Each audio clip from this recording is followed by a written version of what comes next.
You close the tab. The screen goes dark, but your heart's still racing. That acidic taste in your throat, the voice in your head. You promised this was the last time? How could you fail again? I've been there. 7 times. 7 times I swore I was done. 7 times I felt that gut punch of shame. But here's what I wish someone had told me back then. Relapse isn't the end of your story. It's the messy middle. Today, I'm not here to shame you or preach willpower. I'm here to show you how those 7 relapses became the exact lessons that set me free, and how you can use your setbacks to build a recovery that sticks.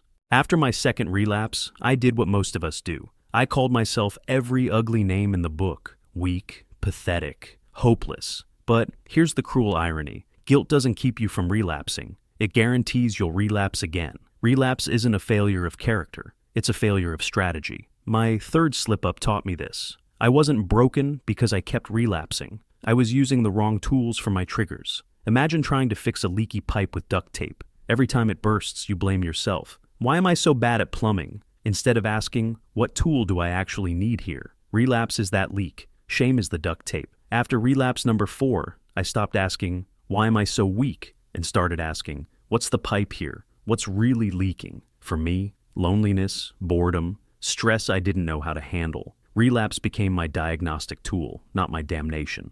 Does relapse erase all your progress? Let me answer that with a question. If you train for a marathon, then trip at mile 10, does that mean you're suddenly unfit? Or does it mean you're still a runner who stumbled? Relapse isn't a reset button. Let me explain. After my 6th relapse, I stayed clean for 45 days, my longest streak yet. But when I slipped again, the shame screamed, you're back to 0. Here's the truth. Every day you stay clean rewires your brain. Even after 7 relapses, those 45 days weren't erased. They became proof I could do hard things. My therapist asked, what worked during those 45 days? Let's do more of that. Turns out, I'd accidentally discovered a lifeline. Morning routines. Waking up and stretching instead of scrolling. Saying affirmations instead of drowning in shame. Those small wins were still there, even after relapse number 7. Research shows it takes 3 to 6 months for new neural pathways to solidify. That means relapse isn't failure, it's feedback. Your brain is still learning. Every day clean strengthens the recovery muscles, even if you slip. Grab your phone, open your notes app, write this down. Relapse is a comma, not a period. My story isn't over. Think of recovery like climbing a mountain. If you slip and grab a ledge, you don't tumble all the way down. You're still higher than where you started. Those 45 days, they were my ledge. And ledges exist to help you keep climbing. After my 7th relapse, I sat on my bedroom floor, shaking. Why am I still here? Why can't I stop? But then it hit me. My old strategies weren't broken. They were incomplete. Here's how I finally rewrote the playbook. Shift 1. I used to obsess over forever. I'll never watch porn again. But never is a crushing weight. It's like trying to hold your breath for the rest of your life. No wonder I kept gasping for air. After relapse number 7, I stopped promising forever. Instead, I whispered, just for today, 1 24-hour chunk. And when tomorrow came, I'd say it again. Suddenly, forever felt possible, because I only had to handle now. Think of recovery like a daily vitamin. You don't take it once and call it done. You take it every morning. Small, consistent doses build immunity over time. Shift 2. After relapse number 7, I opened my journal and wrote 2 versions of my story. I'm a failure, I'll never change. I'm a climber who slipped. My hands are scraped, but the mountain is still mine. The second story changed everything. Our brains believe what we repeat. Relapse isn't a plot hole, it's a plot twist.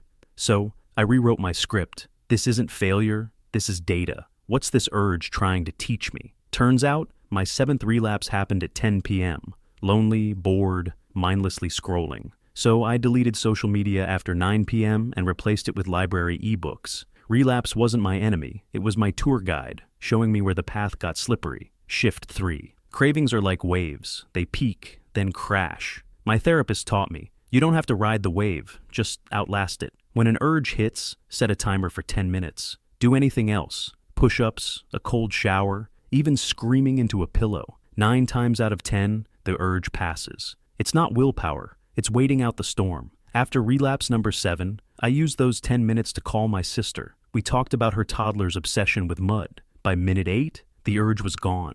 I survived, not by fighting, but by distracting. Recovery isn't a grand gesture, it's a series of tiny pivots, like adjusting your grip on a mountain ledge. One small shift changes your trajectory. After my 7th relapse, I made a brutal discovery. My worst enemy wasn't porn, it was my own perfectionism. That voice hissing, if you can't do this flawlessly, why bother? Perfectionism isn't high standards, it's self-punishment. It's why I relapsed every time I hit day 7. If I can't be perfect, I'll just burn it all down. Sound familiar? A 2022 study found that perfectionism in addiction and recovery increases relapse risk by 40%. Why? Because shame thrives on all or nothing thinking. One slip feels like total failure, so we keep slipping. Reframe 1. I used to think recovery meant 100% purity. No urges, no slip-ups, no bad days. But that's not recovery. That's a prison. My therapist said, aim for 80%. Progress, not perfection. So, after relapse number 7, I rewrote my goal. If I stay clean 4 out of 5 days, that's a win. Suddenly, recovery felt possible. Think of a cracked vase. You don't smash it because it's flawed. You fill it with flowers. Recovery is the same. Your cracks don't negate your worth. Reframe 2. After relapse number 7, I asked myself, if my best friend relapsed, would I call him a failure or say, I'm here, let's figure this out? Close your eyes. Picture someone you love in your shoes. What would you tell them? Write that down. Tape it to your mirror. That's the voice you deserve. Reframe 3. I started tracking tiny wins instead of streaks. Today, I walked away from a trigger. Today, I told someone I was struggling. Today, I lasted 10 minutes longer than last time. Perfectionism thrives in vagueness. Concrete wins shrink shame. After 7 relapses, this journal became proof I wasn't failing. I was iterating. Recovery isn't a report card. It's a sketchbook. Every page is messy, but the art is in the trying. Perfectionism kept me stuck for 7 relapses. But once I traded perfect for progress, I found the tools to rise stronger, tools I'll share next. After my 7th relapse, I realized something. Relapse isn't the problem. It's what we do after that defines us. That moment when shame screams, give up. That's your pivot point. Here's how to turn despair into momentum. Step 1. Give yourself 24 hours to feel the guilt, anger, or numbness. Then make one choice that reaffirms your worth.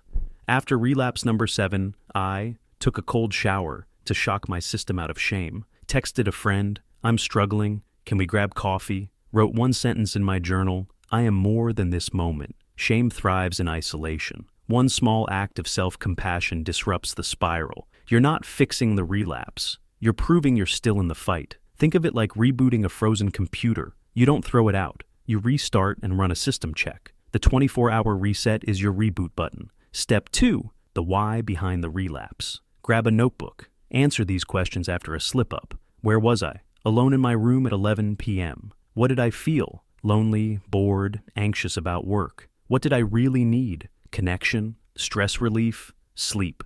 My trigger wasn't lust, it was exhaustion. I'd pulled 2 all-nighters. My brain craved a dopamine hit to stay awake. Solution? I started shutting off screens by 10 p.m. and drinking herbal tea instead. Triggers are like fire alarms. Instead of silencing the alarm, find the fire. Relapse isn't random, it's data. Step 3. After 7 relapses, I stopped relying on willpower. I built scaffolding, external supports that hold me up when I'm weak. Accountability. Partner, my gym buddy became my check-in call every night at 8 p.m. Environment hack.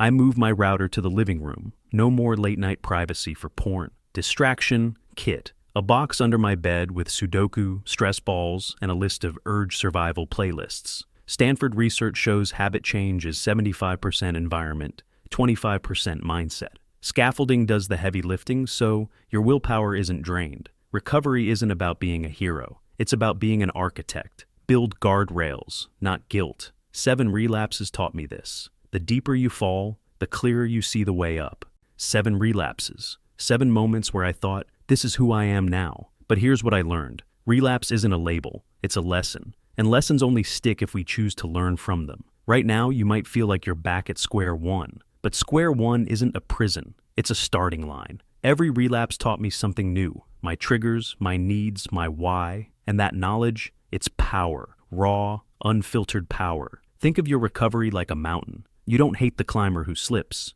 You cheer when they grip the next ledge. So, why not cheer for yourself? Those 7 slips, they taught you where the rocks are loose. Now, you climb smarter. Tonight, do this. Open your notes app. Write, my last relapse is not my legacy. My courage to keep going is. Read it every morning for a week. Watch how shame shrinks and resolve grows. You don't have to be perfect. You just have to be persistent. And if a guy who relapsed 7 times can break free, so can you. The mountain is yours. Keep climbing.